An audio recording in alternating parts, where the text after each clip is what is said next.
Hello, this is Brian Rowe with Mythic MTG Tech, trying something new today. A few people have asked if I could do a less formal video and answer a few questions.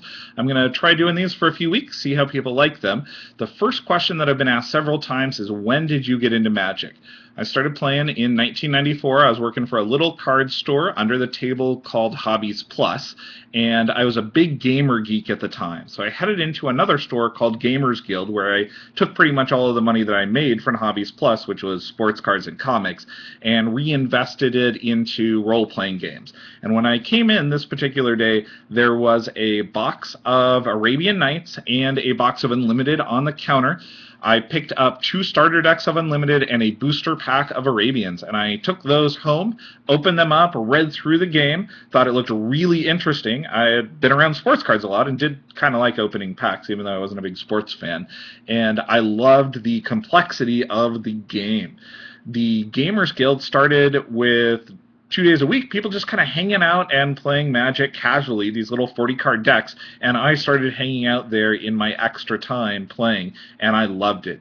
And to this day, many of the people who I met hanging out at Gamers Guild are still some of my friends today. A lot of them who were hardcore gamers have ended up going into law, as I did also.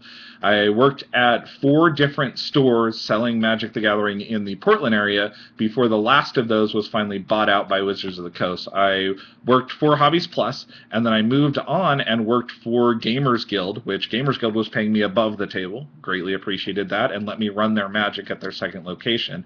I then moved on to Bridgetown Hobbies and Games in Portland, and I ran their Magic over there. I loved it.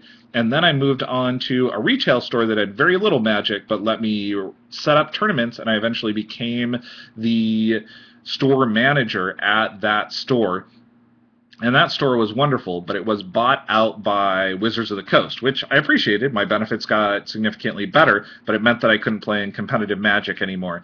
And then I moved on to Eternal Elysium after that store was closed down. And I worked over to Eternal Elysium, and I loved working there. They did land system games, tournaments every day. There was a lot of EQ players, a lot of MMORPG stuff going on. And I was pretty much a hardcore gamer geek until I went back and finished my bachelor's degree and kind of cut Magic back to being casual during the time at which I was in undergrad. So that's how I got started in Magic.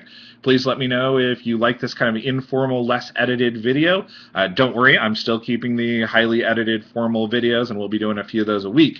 But I would love to answer any questions that you have. Feel free to post them here or send me an email, brian@brianrowe.org.